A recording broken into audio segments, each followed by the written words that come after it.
ভালো করে বুঝেন মুসলিম একরাম, আমাদেরকে বলা হয় অমুককে শেষ করে দেওয়া হবে, ব্যক্তিকে শেষ করে দেওয়া হবে, ইসলামের আদর্শকে কেউ শেষ করতে পারবে না। ওমর রাদিয়াল্লাহু তাআলা মুসল্লিদেরকে সামনে রেখে জিজ্ঞেস করলেন, আমি তো এক রাকাত আদায় করেছি, আর এক রাকাত তোমরা শেষ করতে পারছো কিনা? আর এক রাকাত সালাত, ফজরের সালাত শেষ হয়েছে কিনা? এই দায়িত্ব কি তোমরা পালন করতে পারছো? ওমর রাদিয়াল্লাহু তাআলাকে হত্যা করার জন্য পরিকল্পনা করে ঠিক এক রাকাত আদায় হয়েছে ফজরের, এর মধ্যেই ছুরি ঢুকিয়েছে, নাড়ি বুড়ি বের হয়ে আসছে।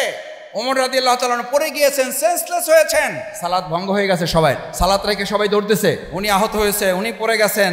আমাদের সালাত থেকে এখনো কি হয় নাই? ছুটি হয় নাই, সালাত চলবে। ওনাকে সরিয়ে দিয়ে পরবর্তী ইমাম দাঁড়িয়ে গেছেন। এই জন্য ইসলামে ব্যক্তি গুরুত্বপূর্ণ না, ইসলামে আদর্শটা গুরুত্বপূর্ণ। ওমরকে সরাইকে নামাজ শেষ করা গেছে, ওমর সেন্সলেস হয়ে পড়ে গেছে, পিছন থেকে একজন এসে নামাজে দাঁড়িয়ে গেছে, নামাজ শেষ হয়েছে। ওমর রাদিয়াল্লাহু তাআলাকে বাড়িতে নেওয়া হয়েছে, গামছা বেঁধে তার পেটের নাড়ি বুড়িটা কোনো রকম আটকায় রাখা হয়েছে। ডাক্তারের পরামর্শ অনুযায়ী দুধ দেওয়া হয়েছে মুখের ভিতর, দুধ পেট থেকে বের হয়ে চলে যাচ্ছে। কি পরিমাণে আহত হলে, সেই আহত লোকটা যখন কিছুটা চিকিৎসার শেষ করে তার সেন্স ফিরেছে, সেন্স ফেরার পর প্রথম জিজ্ঞেস করেন, আমার আঘাত করছে কে? ওই লোক ধরতে পারছো কিনা? এটা জিজ্ঞেস করছে। তোমরা কি করলা?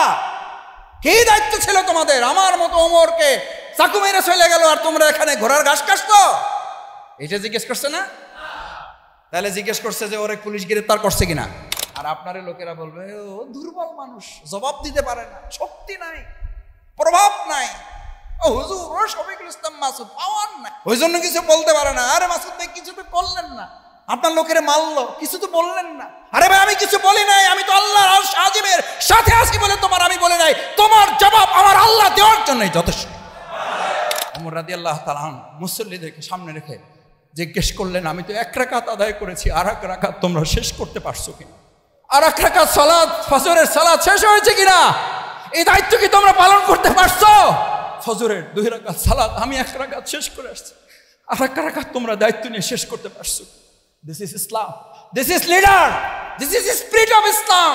আমাদেরকে অনেকে বলে, কয় মাসুদ ভাই বুঝলাম না, আপনারও গালি দেয়, কয় আমাদের অমুককে গালি দিয়েছে, আপনাকেও গালি দিয়েছে, আমাকে লিঙ্ক পাঠায়, ফেসবুকের পাঠায়, পোস্ট পাঠায়। আমি বলি আলহামদুলিল্লাহ। ভাই আলহামদুলিল্লাহ বললেন? আমি বলি হ্যাঁ, বোঝা যাচ্ছে যে রাসূল সাল্লাল্লাহু আলাইহি সাল্লামকে যে কারণে গালি দেওয়া হয়েছে, ওই একই কারণে টুকটাক কিছু কাজ আমরা হয়তো পাকে করতে পারছি। আলহামদুলিল্লাহ। গালি চাইয়ে নেবেন না, কিন্তু আল্লাহর দ্বীনের জন্য গালি দিলে টুপির মতো, দাড়ির মতো, লম্বা জামার মতো, ফরজ নামাজের আগে পরে সুন্নাহর মতো ওই গালি খাওয়াটাও আল্লাহর দ্বীনের একটা সুন্নাহ। রাসূল করিম সাল্লাল্লাহু আলাইহি ওয়াসাল্লামকে এক মুশরিক কাফির এসে গালি দিচ্ছেন না? দিচ্ছেন না?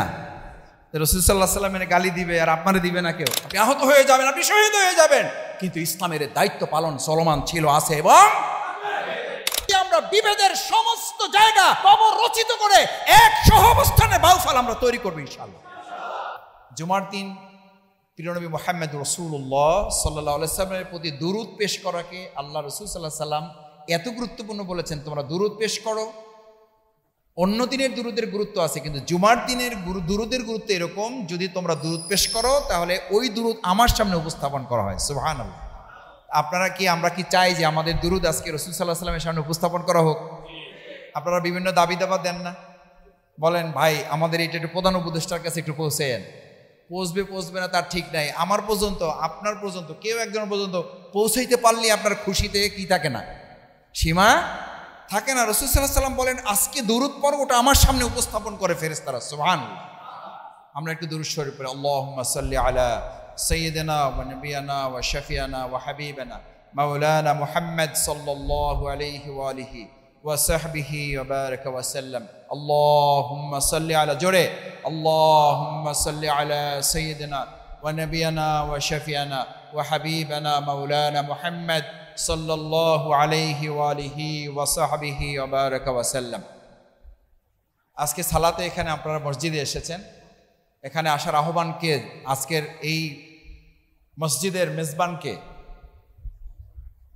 ডেকেছেন কে? আমাদেরকে এখানকে আমাদের আহ্বান জানিয়েছেন কে? হাইয়া আলাস সালাহ, হাইয়া আলাল ফালাহ। মুয়াজ্জিন আজান দিয়েছে, বাট কার পক্ষ থেকে? আল্লাহর পক্ষ থেকে। আল্লাহ তাআলা আমাদেরকে এখানে আহ্বান জানিয়েছেন, তিনি মেজবান। তিনি বলেন যে আমার সাথে কে কে কথা বলতে চাও, আজকে আমার সাথে কথা বলতে চলে আসো। সালাত তো হচ্ছে ইমানদারের জন্য আল্লাহর সাথে কি বলা?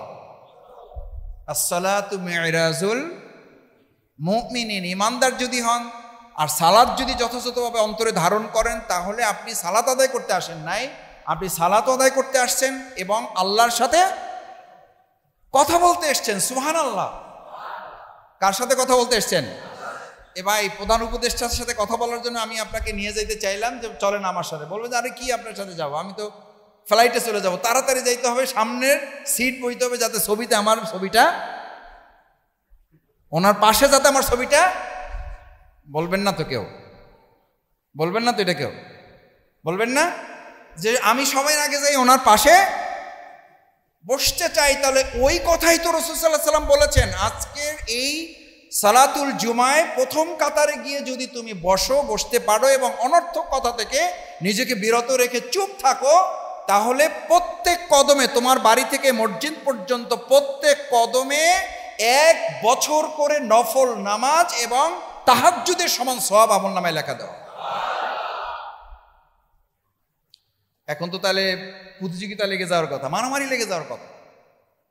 মারামারি বলছি ওই অর্থে না, ধাক্কাধাক্কি ঠেলাঠেলি লেগে যাওয়ার কথা। ঠেলাঠেলি লাগে না?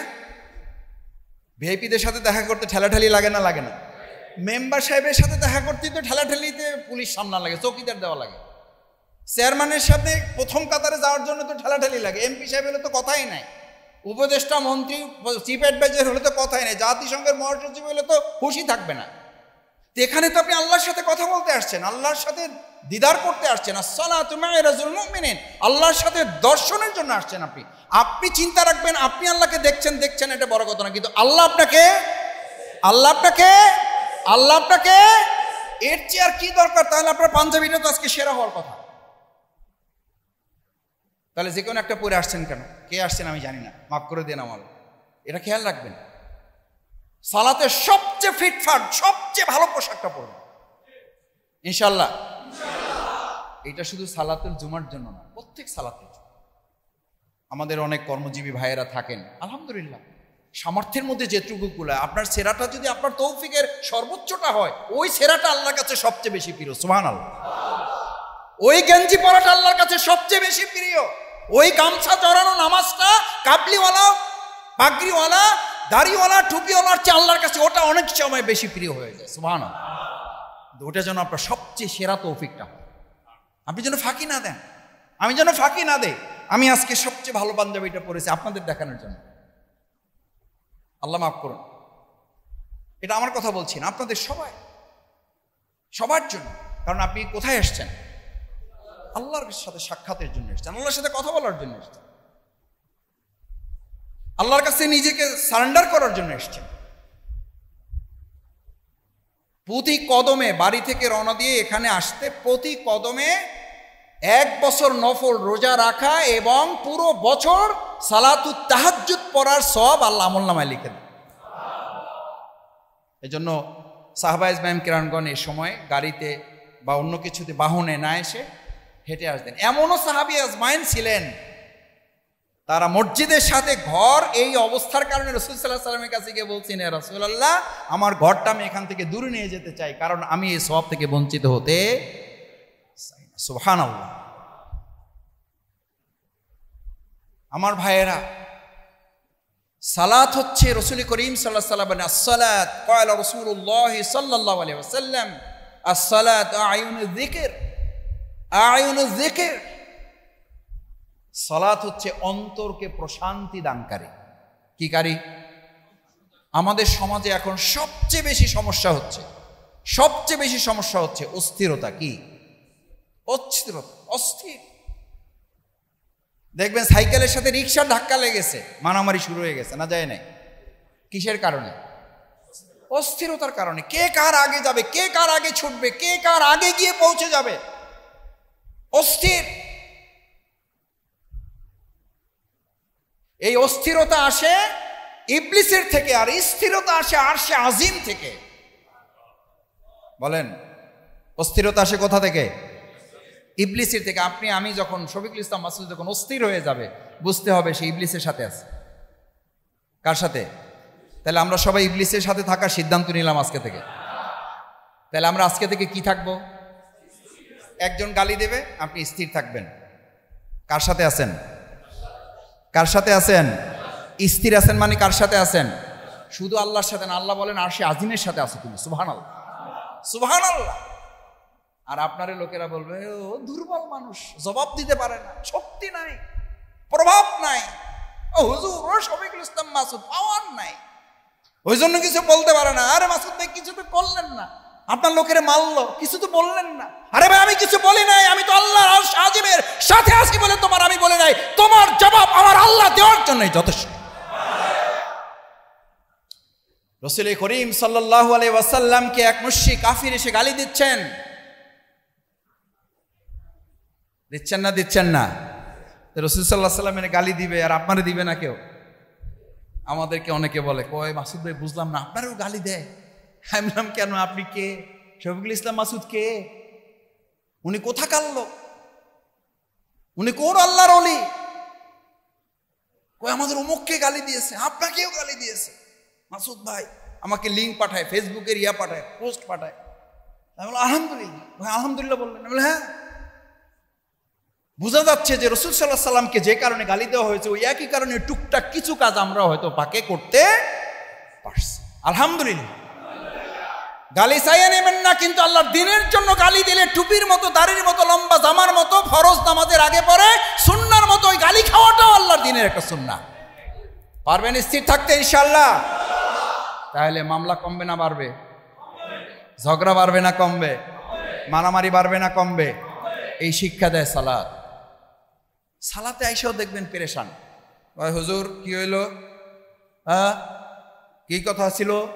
আমরা কোনো কাম কাজ নাই, আমাদের তো টুকটাক কাম কাজ আছে, ব্যস্ততা তো আমাদের আছে নাকি? আপনি তো ইমাম করে, ইমামতি করেন, মুয়াজ্জিন আজান দেন আর নামাজ পড়ায়, বেতন তো আমরাই দেই, কিন্তু বেতন কোথা থেকে আসে? ওই কাম তো আমাকে করা লাগে, নামাজ শুরু করেন। আমি নিজে তখন ক্লাস 9-এর ছাত্র, পটুয়াখালীতে গেছি একটা প্রতিযোগিতায়। ওই ইমাম সাহেব আছেন কিনা আমি জানি না, বহুদিন আর যোগাযোগ নেই। পটুয়াখালী ডিসি কোর্ট মসজিদে আমি জুমার নামাজ পড়ার জন্য গিয়েছি। আজকে এটা ওই কারণে বলছি না যে আমি লম্বা বক্তৃতা করব, তো ওনার বক্তৃতার মাঝে একজন একটু প্রভাবশালী ব্যক্তি হবে নিশ্চয়ই।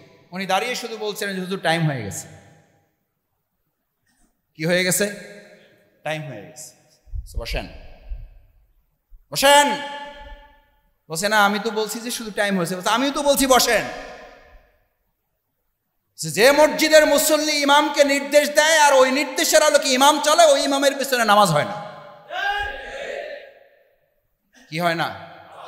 নামাজ হয় না। এখন আপনারা কি চান যে আমার পিছনে আপনাদের নামাজ না হোক? এখন সব মুসল্লি দাঁড়ায় গেছে, বলছে যে এই কে দাঁড়াইছিল, এই বাইক করে দেন। ইমাম সাহেব বলছে না, বাইক করার দরকার নেই, কিন্তু ডিক্টেট করার মতো কোন মুসল্লি কোন ইমামের পিছনে থাকলে ওই ইমামের পিছনে সালাতের হক যথাযথ আদায় হবে না। এটা কি থেকে আসে? অস্থিরতা থেকে। কি থেকে? অস্থির। মসজিদে তো আসলে আপনার অন্তর প্রশান্তিতে লেগে যাবে, কখন ঢুকবেন আর ঘড়ির দিকে তাকানোর কি থাকবে না। মেরাজ ঘড়ির দিকে তাকানোর সময় ছিল? সময় কি করে দেওয়া হয়েছে? কি করে দেওয়া হয়েছে? আটকায় দেওয়া হয়েছে। Times up, stop. ঘড়ির কাঁটা চলবে না, মিনিট স্টপ, সেকেন্ড স্টপ, ঘন্টা স্টপ, নো। এখন সালাত, এখন মেরাজ, এখন আল্লাহর সাথে রাসূলের দিদার চলছে, কোনো সময় চলবে না। সব যেখানে আছো বন্ধ হয়ে যাও। মসজিদে ঢোকার পরে আপনিও বলবেন সব বন্ধ হয়ে যাও, এখন আল্লাহর সাথে আমার দিদার চলছে, দুনিয়ার কোনো কিছুর সাথে আমার সম্পর্ক নেই। সুবহানাল্লাহ। এই সালাত আদায় করতে পারছেন? আমি আসতেছি দৌড়ে, যাইতেছি দৌড়ে, কখন বের হবে? মেহমান বাসায় বসে আছে, খাবার ঠান্ডা হয়ে যেতেছে। হুজুর আপনাদের এই এক সমস্যা, আমাদের পাইলে বক্তৃতা আর থামাইতে চান না। সালাত অন্তর প্রশান্তিকের, আসসালাতু আইনুজ যিকির। আমাদের সমাজে একটা কথা আছে, অসুস্থ রোগী মানে কোনো ডাক্তার, কোনো অ্যাপেন্ডিক্স মানে ওই যে কম্পাউন্ডার যারা থাকে, কিছু না বুঝলেও ওই যে একটা ওষুধ দেয়, ওটার নাম হলো কি? অ্যান্টিবায়োটিক। কি বলে? অ্যান্টিবায়োটিক। এটা হলো সব রোগের জন্য ওটা কাজে লাগে। কাজে আপাতত শুরু করেন, দেখা যাক কি হয়, এরপরে টেস্ট করেন। আপাতত কি চালান? অ্যান্টিবায়োটিক শুরু করেন, তারপর দেখা যাক কি হয়। আসসালাতু আইনুজ যিকির, শরীরের জন্য যেমন অ্যান্টিবায়োটিক, আর গোটা অন্তরটাকে প্রশান্ত রাখার জন্য সালাত হচ্ছে অ্যান্টিবায়োটিক। আজকে একটা অ্যান্টিবায়োটিক ফ্রি দিয়ে গেলাম, চিকিৎসাপত্র টাকা লাগবে না, কারণ এই অ্যান্টিবায়োটিকের চিকিৎসাপত্র আমি দেই নাই, প্রিয় নবী মুহাম্মদুর সাল্লাল্লাহু আলাইহি সাল্লাম আসতে বলেন সাল্লাল্লাহু। এই চিকিৎসাপত্র কার? রাসূল করিম সাল্লাল্লাহু আলাইহি সাল্লাম, পৃথিবীর কোনো চিকিৎসকের না। অ্যান্টিবায়োটিক শরীরকে ঠিক রাখে, সালাত অন্তরকে ঠিক রাখে। এটা এমন প্রশান্তি দেয়। ওমরে ফারুক রাদিয়াল্লাহু তাআলা আনহু ফজরের সালাত আদায় করতে দাঁড়িয়েছেন, মাসের পর মাস তরবারে ধার দিয়েছেন ওমরকে কি করার জন্য? হত্যা করার জন্য। আছে ঘটনা না নেই? আছেন। খুব জায়গা করে ইতিহাস খুঁজেছেন, সুযোগ খুঁজেছেন, ফন্দি খুঁজেছেন কিভাবে ওমরকে হত্যা করা যায়। ওমরের মতো লোককে হত্যা করার পরিকল্পনা, ষড়যন্ত্র থাকলে শফিকুল ইসলাম মাসুদের শত্রু ষড়যন্ত্রকারী থাকবে না? থাকবে না? আশ্চর্য হন কেন? অবাক হন কেন? হতাশ হন কেন? হ্যাঁ ভাই, আমাদেরও শত্রু আছে, এইটা তো হইতে পারে না। ফসল থাকলে আগাছা থাকবে, ওটা কৃষকের দায়িত্ব। তখন কৃষক বুঝবে আমি ফসল ফলাইছি, আগাছা হয়েছে, মানে এবার ফসলটা ঠিক আছে। এবার ফসলকে রক্ষা করার জন্যই কৃষককে ধৈর্য ধরে আগাছাটা দমন করতে হবে। আবার এইটা বললে হবে না আগাছা ফসল একসাথে থাকুক, আমি সহ অবস্থানে বিশ্বাসী। কি অবস্থানে? এই সহ অবস্থানে বিশ্বাসী মিলাইয়া দিলাইয়া চলার লোক আমাদের সমাজে নাই। না, নাই। আছে, বাউফলের বাইরে আছে, বাউফলে নেই। কি মিলাইয়া কয়েছে মিল্লা জিল্লা থাকেন কি করে? আচ্ছা, মিল্লা জিল্লা যদি থাকেন, ফসলও থাকলো আগাছাও থাকলো, আসলে কি থাকলো? আসলে কি থাকলো পিছনে বলেন?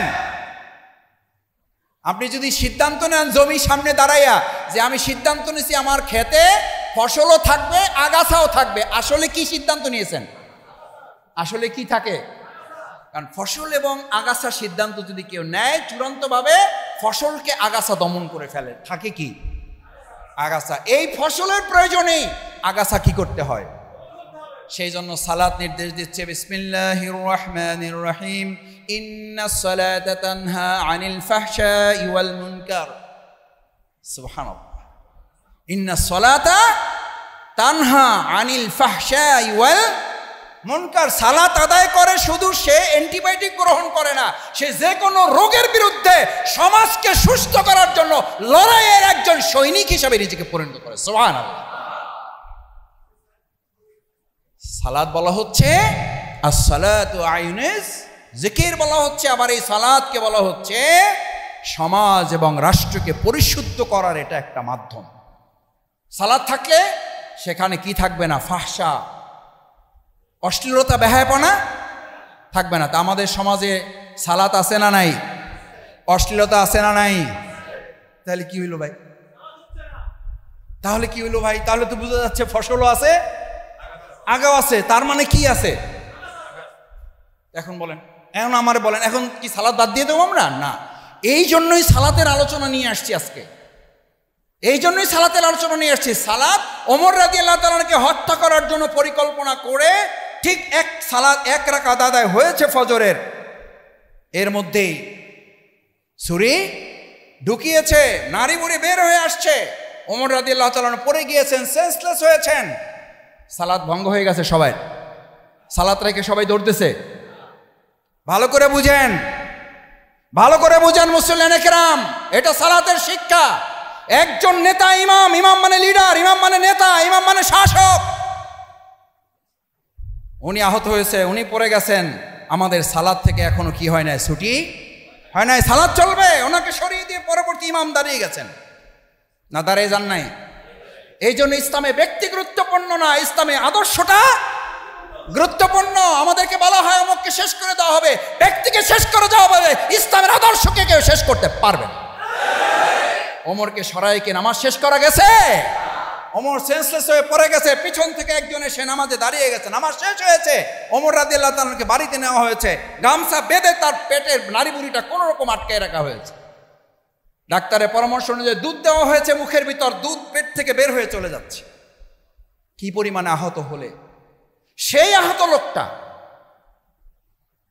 যখন কিছুটা চিকিৎসার শেষ করে তার সেন্স ফিরেছে, সেন্স ফেরার পর প্রথম জিজ্ঞেস করেন আমার আঘাত করছে কে? ওই লোক ধরতে পারছো কিনা?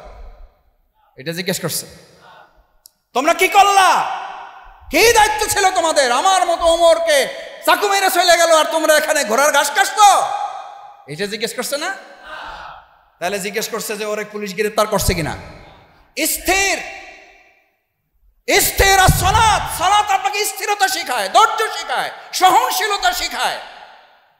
ওমর রাদিয়াল্লাহু তাআলা সন্তান মুসল্লিদেরকে সামনে রেখে জিজ্ঞেস করলেন, আমি তো 1 রাকাত আদায় করেছি, আর 1 রাকাত তোমরা শেষ করতে পারছো কিনা? আর 1 রাকাত সালাত, ফজরের সালাত শেষ হয়েছে কিনা? এই দায়িত্ব কি তোমরা পালন করতে পারছো? ফজরের 2 রাকাত সালাত আমি 1 রাকাত শেষ করে আসছি, আর 1 রাকাত তোমরা দায়িত্ব নিয়ে শেষ করতে পারছো? This is Islam, this is leader, this is spirit of Islam. আপনি আহত হয়ে যাবেন, আপনি শহীদ হয়ে যাবেন, কিন্তু ইসলামের দায়িত্ব পালন চলমান ছিল, আছে। এবং শফিকুল ইসলাম মাসুদের জন্য, ইমাম সাহেবের জন্য, খতিব সাহেবের জন্য, সভাপতি সাহেবের জন্য ইসলামের মসজিদের মাদ্রাসার দ্বীনের খেদমতের কোনো কাজ কেউ আটকাতে পারে নাই, পারছে না, ভবিষ্যতেও। দিস ইজ ইসলাম। সালাত। আলী রাদিয়াল্লাহু তাআলা আহত হয়েছেন যুদ্ধের ময়দানে, পায়ের মধ্যে তীর ঢুকে বসে আছে, তীর স্থির। সালাত কতটা স্থির আপনাকে শিখায়, কতটা স্থিরতা শিখায়। পায়ের মধ্যে তীর ঢুকে বসে আছে, হাত দিতে দিচ্ছে না কাউকে, কাউকে হাত দিতে দিচ্ছে না। আলী রাদিয়াল্লাহু তাআলা এতটা যন্ত্রণা কাতর, এতটা অস্থির হলেন না। আলী রাদিয়াল্লাহু তাআলা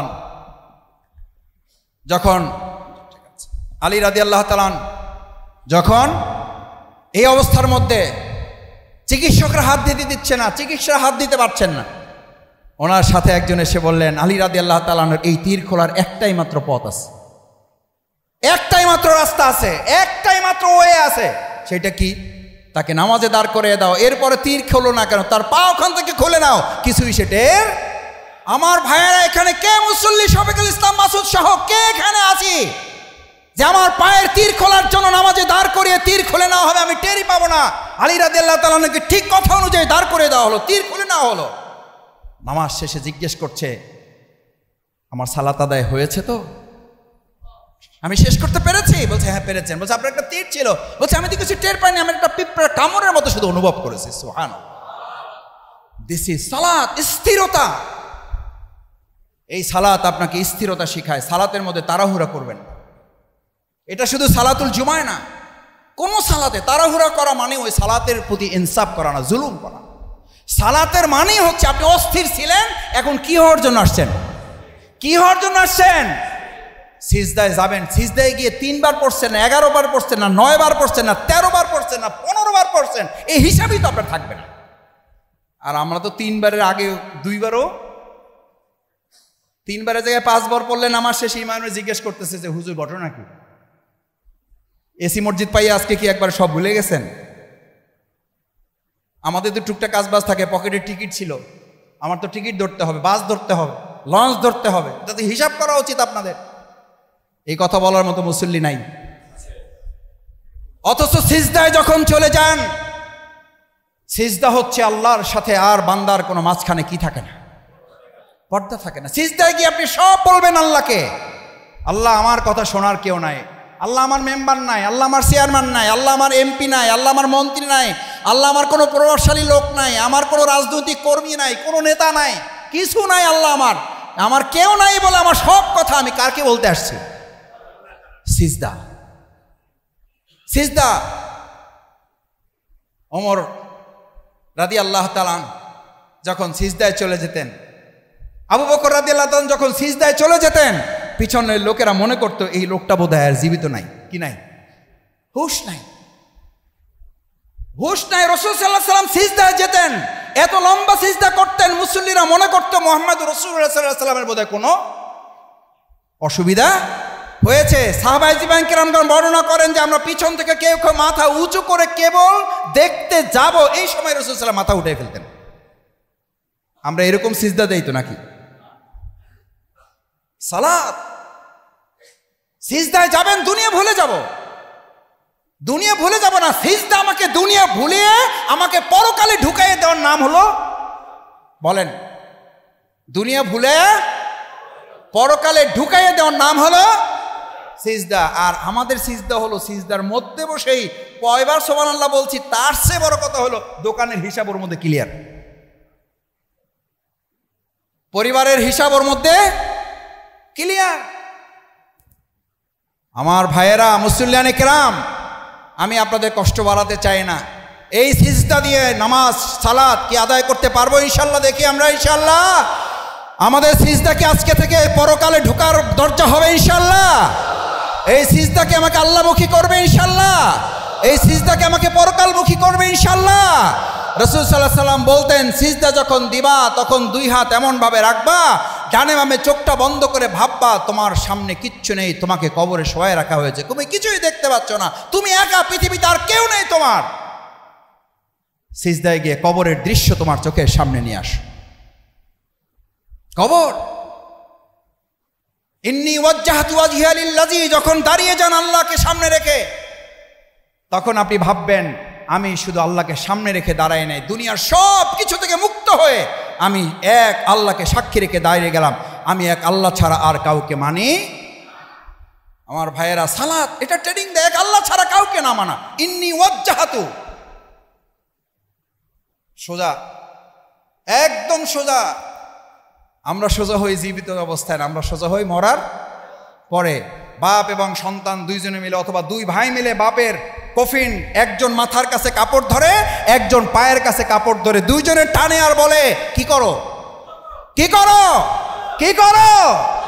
তখন আশেপাশের লোকেরা কেউ কেউ বলেন মনের দুঃখ নিয়ে, কষ্ট নিয়ে, আফসোস নিয়ে, অভিযোগ অভিমান নিয়ে বলেন, তোমার বাপেরে তোমার ভাইরে সোজা তো করছো, মরার পরে বাঁচা থাকা অবস্থায় কি করতে পারো নাই, সোজা করতে পারো নাই।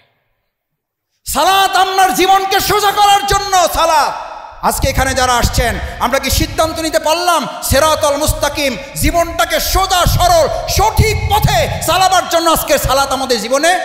দেখি ইনশাল্লাহ আমরা আজকে থেকে কোন পথে? সরল পথে। কোন পথে? কার পথে? সরল পথে। আল্লাহ কবুল করুন।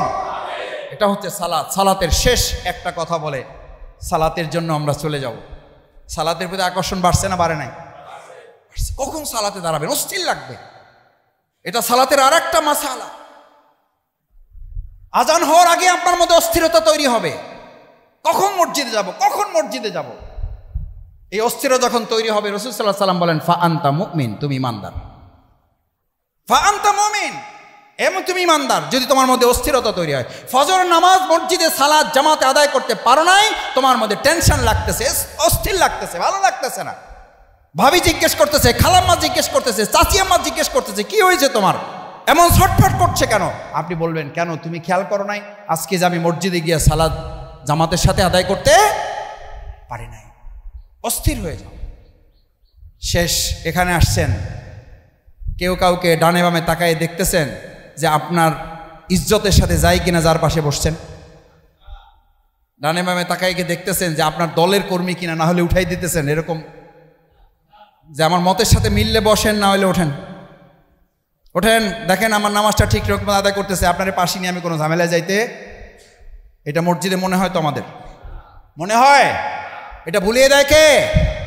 আল্লাহ। যে আল্লাহ আপনাকে এভাবে ভুলিয়ে দিল, সে আল্লাহ তো সমাজেও আপনাকে এভাবে কাঁধে কাঁধ নিয়ে এখানে বলেন, ইমাম নির্দেশ দেন, রাসূল সাল্লাল্লাহু আলাইহি ওয়াসাল্লাম নির্দেশ ছাড়া এই সালাত আদায় শুরু করতেন না, সালাত আদায় শুরু করতেন না। মুসল্লিয়ানে কেরাম, দাঁড়িয়ে যাও, কাতার সোজা করো, সোজা, আর মাঝখানে যেন কোনো কি না থাকে, ফাঁকা না থাকে, কাঁধে কাঁধ মিলিয়ে দাঁড়িয়ে যাও। সফান সুফুফা, তোমাদের কাতারগুলো সোজা করো, দাঁড়িয়ে যাও, কাতার বন্দি হও, মজবুত ভাবে দাঁড়াও, মাঝখানে যেন কোনো বিভেদ তৈরি আছে না নাই? সালাতও আছে, বিভেদও আছে, সালাতও আছে। আজকে সিদ্ধান্ত নিতে চাই, সালাত যদি থাকে বিভেদ, বিভেদ যদি থাকে সালাত থাকবে না? থাকবে। সালাত থাকবে। এই সালাত দিয়ে আমরা বিভেদের সমস্ত জায়গা কবর রচিত করে এক সহ অবস্থানে বাউফাল আমরা তৈরি করবো ইনশাআল্লাহ। দেখি পারবেন ইনশাআল্লাহ? সালাত হবে বিবিদের কবর রচনা করার হাতিয়ার। সালাত হবে বিভেদের কবর রচনা করা। আমরা সবাই মুসল্লি, আমরা এক আল্লাহর গোলাম। আমাদের চিন্তার পার্থক্য থাকতে পারে, কিন্তু মাঝখানে আমাদের কোনো বিভেদ। আল্লাহ আমাদের কবুল করুন। সম্মানিত ভাইরা, আসুন সালাতুল জুমা আমাদেরকে এই যে ট্রেনিংগুলো দেয়, ট্রেনিংগুলো নিয়ে যেন যথাযথ সালাতের মাধ্যমে আমরা আল্লাহর কাছে এমনভাবে হাজির হতে পারি। আসসালাতু মিফতাহুল জান্নাহ। আসসালাত, সালাতকে শেষ বলা হয়েছে। সালাত হচ্ছে কিসের চাবি? জান্নাতের চাবি। চাবি লাগবে? লাগবে।